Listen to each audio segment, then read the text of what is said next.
What's going on, guys? Welcome back to our Let's Play here on the Bedrock edition. I'm just testing out some of these music discs. I've got a bunch of them that I've been collecting, and I've not really gone through them, but this one sounds proper eerie. Yeah, I'm gonna stop playing that now. It's very loud, actually. Let's throw that back in the chest.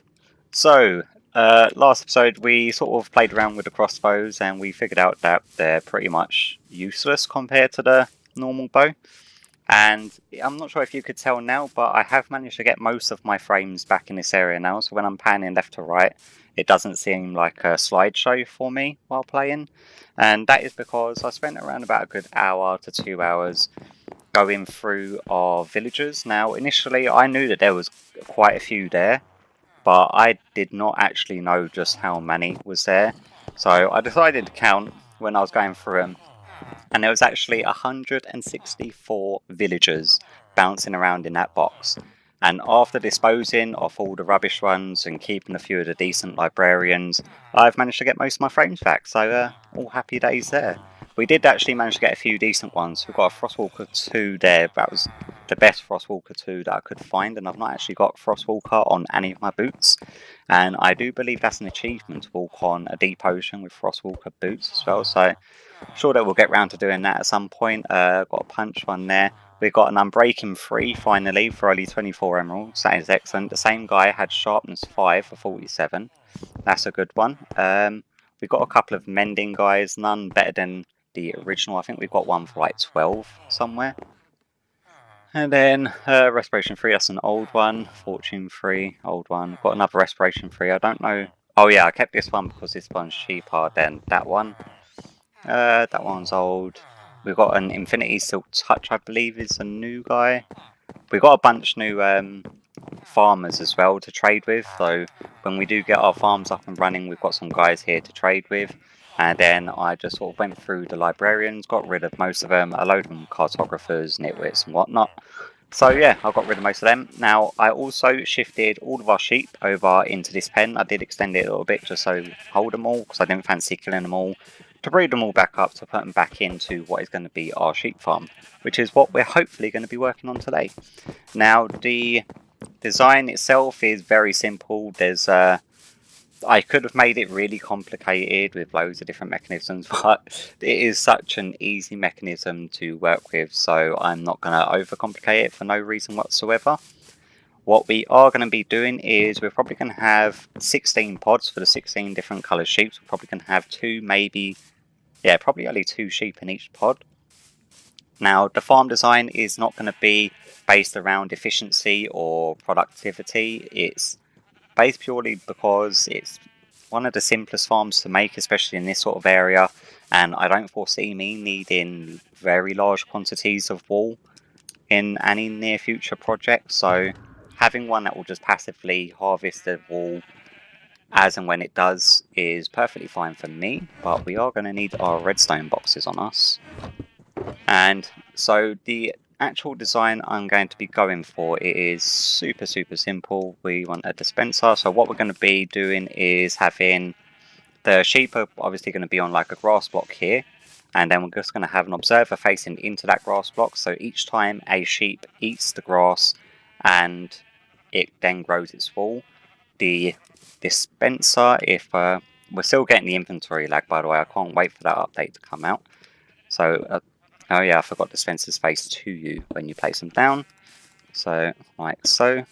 So when it eats the wool, it will then update the grass, which will then go to the observer, which will then send a signal to whatever block is back here. So let's just grab a random block like so. And then we're just going to have a piece of redstone dust on that block to activate the dispenser, which is going to have the shears in to shear the sheep. So that way, whenever a sheep eats the grass, then it will then activate the dispenser to shear a sheep. Now, with 2 of them being in the pen, it means that one of them is pretty much always going to be ready to be sheared as soon as we sort of move them in. Now, luckily, the sheep will still eat the grass even when they have their wool, so it's not a case I'm going to have to go around to shear them all manually to then have them... Shut up, phone. To then have them eat the grass. But yeah, that's the plan and hopes. And then underneath the actual grass layer, where the sheeps are, we're just going to have a hopper minecart doing its rounds, and then hopefully we want to funnel it off back over to, where is it? Is it about here? Yeah, just up to here to this dispenser, not dispenser, oh my god, to the hopper.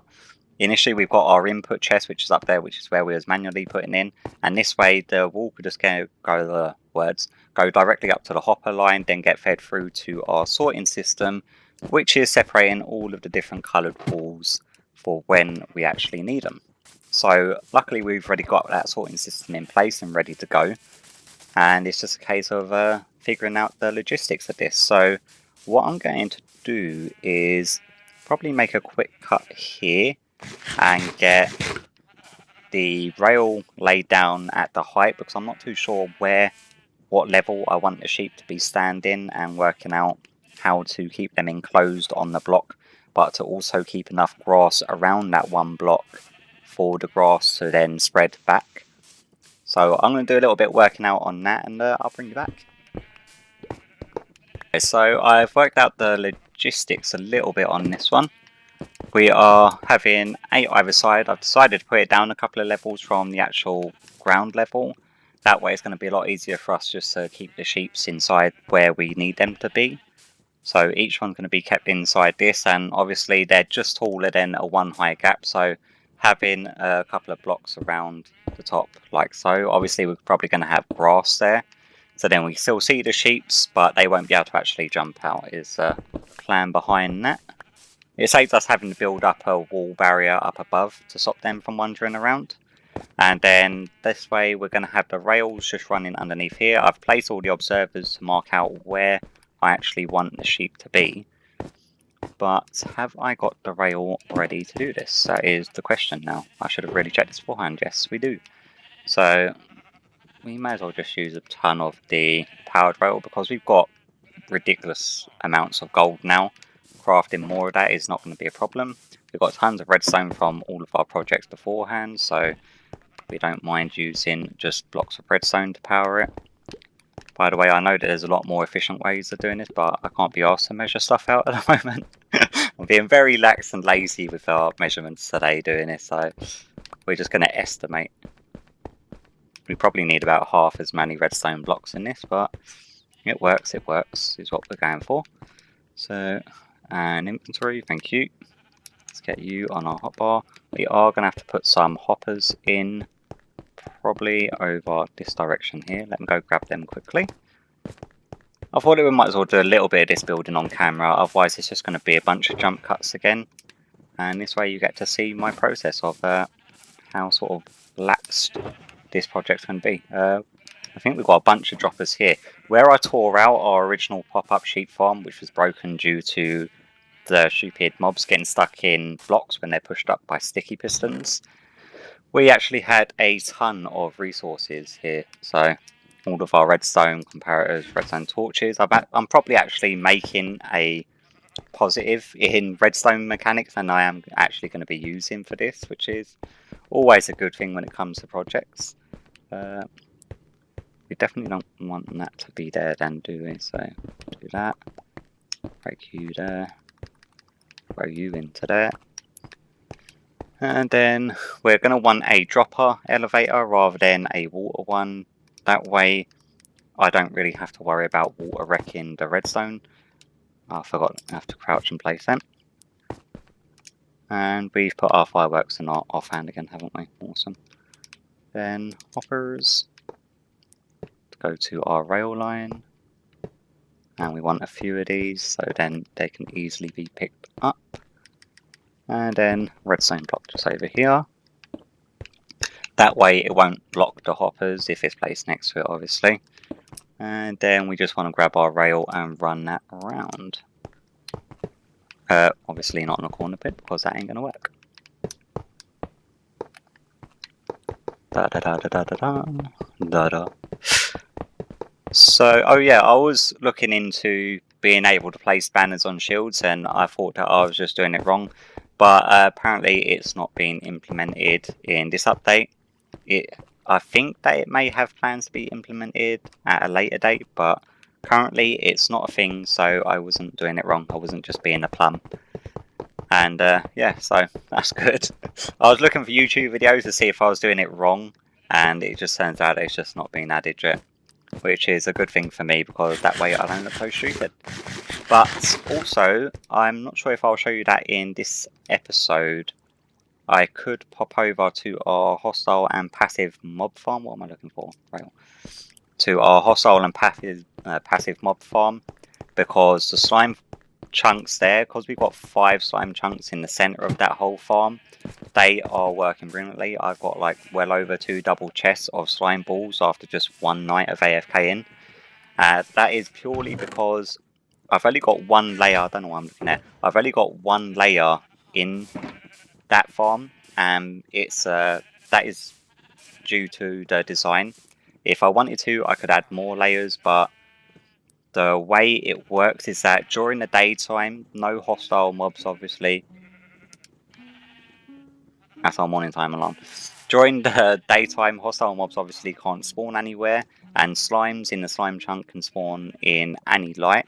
So not only are the hostile mob cap not being taken up whatsoever, but only by the slimes during the daytime, and that way you're also getting just the surface spawns. Now if I was to build more layers on it, I could possibly get more spawns, but then also I would be running the risk of then, to make it even more efficient, I would then have to try to light up all the caves in the area, which honestly would be more hassle than it's worth, as well as far as like productivity goes on that farm.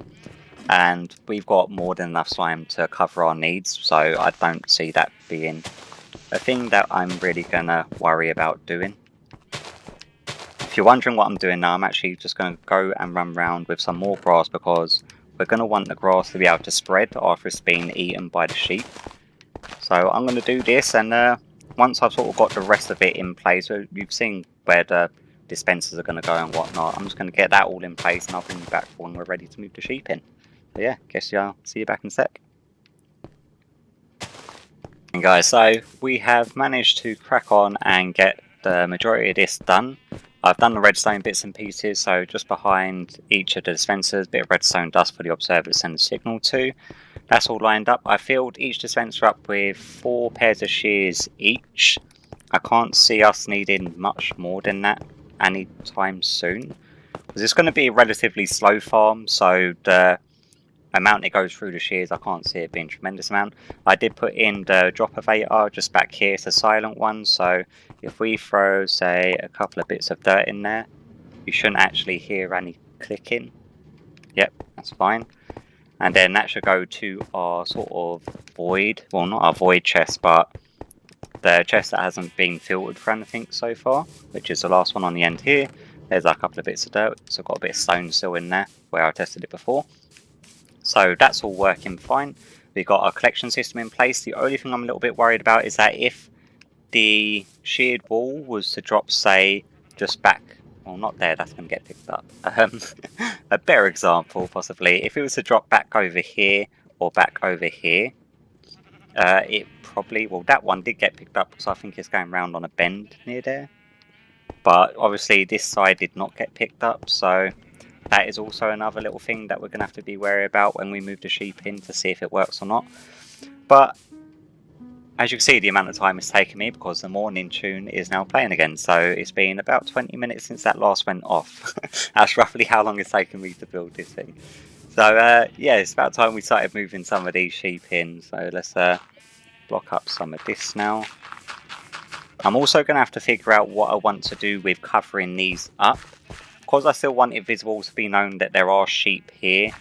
So I may put like a block of coloured wall 1 block above, so that way, because I have fallen into these a couple of times, and if I didn't have ender pearls on me, I would have had to tear away a massive chunk and then climb back up and replace it and whatnot. But thank God for ender pearls, because I've had to ender pearl out of it about 2 or 3 times now. But now comes the fun and games in trying to get some of these sheep in these actual sort of holes. And trying to get a sheep in a 1x1 hole is no easy job, and I swear, every single time I mute a section on my phone, Like, I've muted 3 different chats on WhatsApp because they just continuously go off. But I like to keep the other alerts on in case something important, like a phone call or something, comes in. And then something else decides to come out. That time it was a Twitter notification of, I think, Ubisoft posting something, if I'm correct. No, Division 2. It's a new game that came out that took up quite a lot of my time as well. I've got notifications of their updates and what's going on with their game going forward. So yeah, that just came through. Happy days. Let's break a hole in this fence and see what sort of trouble we get into. So we obviously don't want tons of them. Now obviously when they go into the pens we can dye them once they're in. But really we only want 2 max in each hole. And trying to just nudge them in is not going to happen. So what we're going to probably have to do is create like a little 1x1 thing that we can push them into. That way they just go down. There we go. So you are green. You get in there. Oh, this is going to be proper tedious. I think this is probably going to be better off in the form of some sort of a time lapse. So yeah, I guess here we go.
Then so we've got 2 minimum in each one. To be honest with you, the sheep tended to do most of the work. We've only got this last gap here, and we've got a couple of contestants that want to actually jump in without a problem. Go on, don't make me go in with you. Really? He's proper fighting going in this hole now. Every single one of them dropped down, no problem. Get out. Thank you. But that one, for some reason, decided to be a pain. Come on. Now, this would be a lot easier if I just used wheat. But if I used wheat, all of them would come charging. And then I'd probably end up with like 20 inside of one hole. So we are just trying to nudge them along. Maybe a lead would have been a lot easier. At least that way they couldn't fight you so much. But your best bet is trying to get ones heading in that general direction. Or seriously, just going around. This is now just becoming a problem one. Then afterwards I'm just going to take away the blocks above the holes and let the rest of them fall down wherever they sort of choose to. I've been hearing the dispensers going off like a treat already, so it's definitely shearing the sheep in there. The whole point that I want different colours for each hole is so that we get an even quantity of each wall. Because if you've got an orange and white one in here and then like an orange and orange one in another hole, we're going to get a lot more orange than we are going to get white. And I didn't dye the sheep evenly. I sort of had like 3 different batches because a load of them got stuck in the box with the pistons and ended up dying. And yeah, it was just a bit of a nuisance. Okay, this is getting really annoying. I'm just going to get some wheat. Been running around like a lunatic now. But hopefully this has all worked out fine and we can just sort of re-dye them. But it's a case where I'm then going to have to try to... What was I going for? Wheat, wasn't I? No wheat in there. Got some in here. Yeah, I was going for... it's a case where trying to get all the different colours of dye again. Because I know that it was a bit of a nightmare beforehand. I'd laugh if one had actually just gone in there by himself. But what are the odds of that happening? Come on then. You can go in there. There we go. So now that is every hole with at least 2 sheep in each. And we've got 4 left over. I know that some of them have got 3 sheep in. But as you can see, most of them have been sheared now. And that is because when the grass grows back, it also triggers the dispensers again. So it's actually shearing twice in one cycle instead of just the one that is actually intended. But there's no problem that happening. I don't know if it uses extra durability on the shears when it attempts to do it, when there's no actual sheep ready to be sheared in there. I was a little bit worried at first that the shears would be spat out of the dispenser if the sheep didn't have wool ready to be sheared, but that doesn't seem to be the case at all. Got 2, you've definitely got 2. I think you've got more than 2. Okay, we're just going to nudge one of these guys in, and then you can say come over to...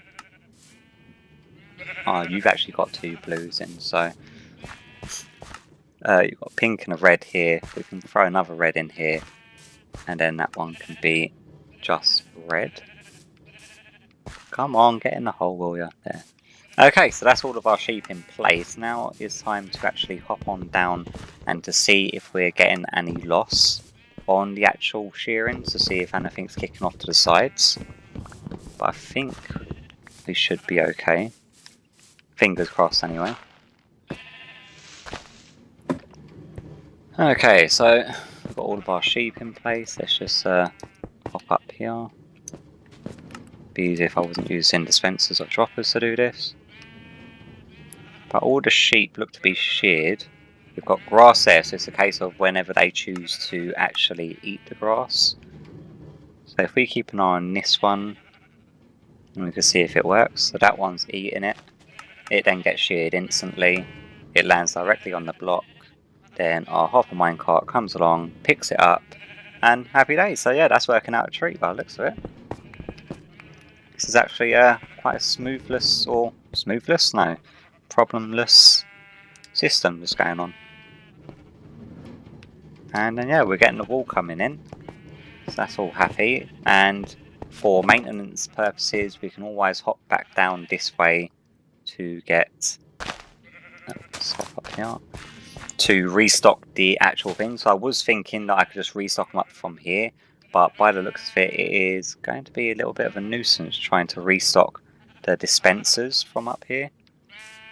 So we can always drop down below to restock them up, but it is a case where I'm going to have to go around. I'm trying to see what sort of durability we're getting on our shears, but that seems like a bit of an issue trying to get to it from there. So yeah, I actually got a little way down here that we can check, so let's do that. So it is using a little bit of durability off each set of shears, so it's not just using the same one periodically.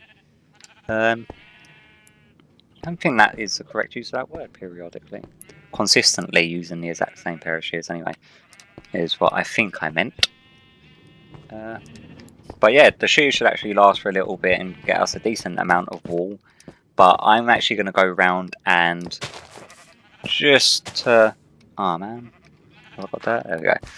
I'm going to go around and dye all of these afterwards at a later point. Probably in between this episode and next one. We are running short on time now.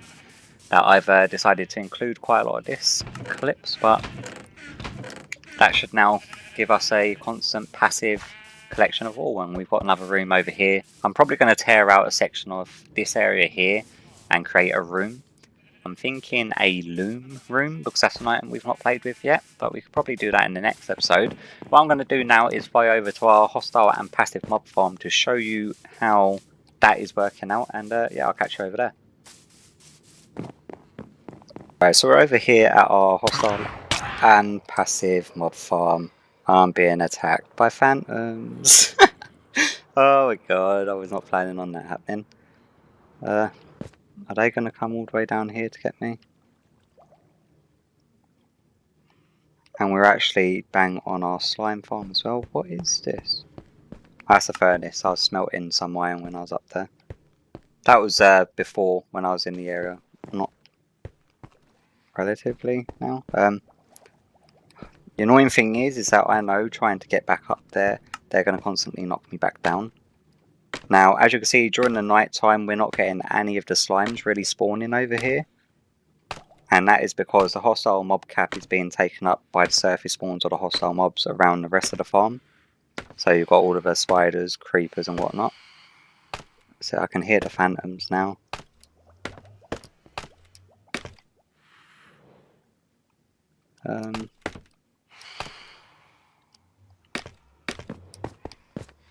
Okay, so I've got a bed here, but it's just on the outside there, and they're going to kill me. There's so many of them as well.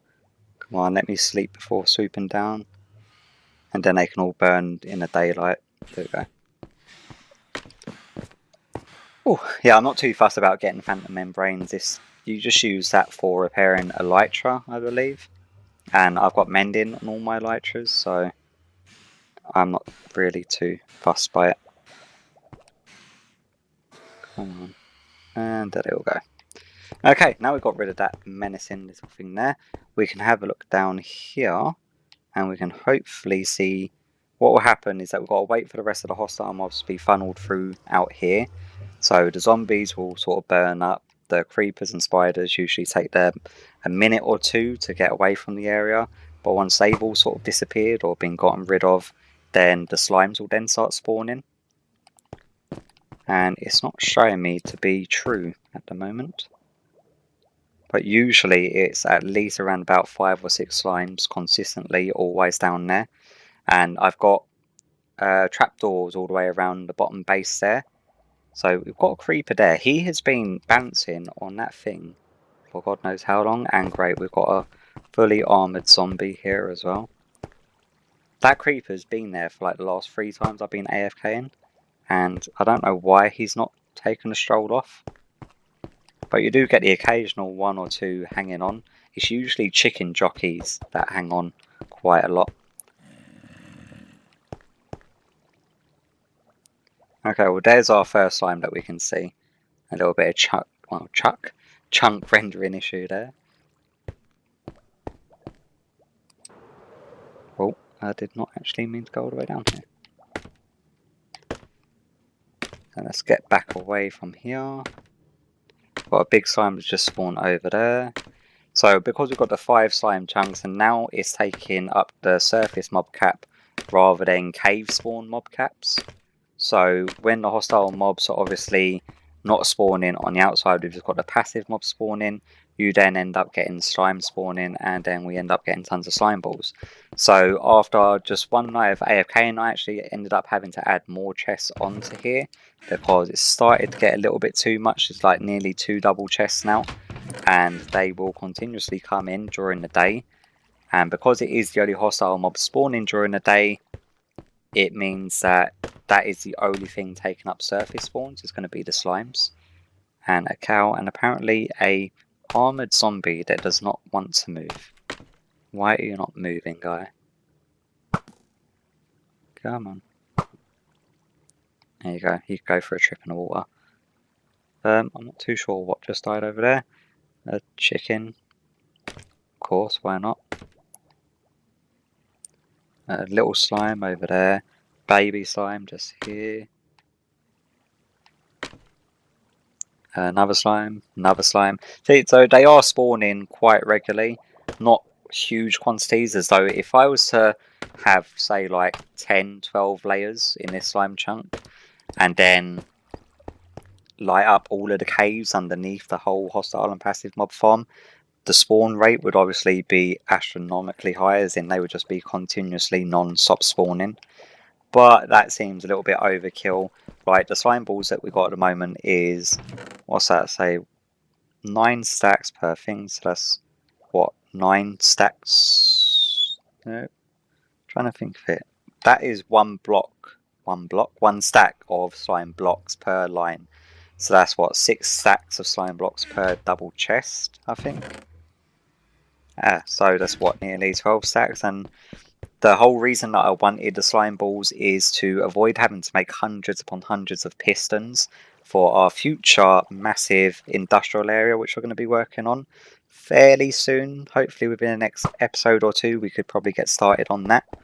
But yeah, I thought I'd just show you this and show you that the slime farm is, well, the slime section of this farm is now working, and it is producing slimes quite efficiently and effectively. And our passive side of things is just stupid. It's like we're getting more leather and white wool, raw pork chops. Like we're set for food for like the rest of the series, just using this.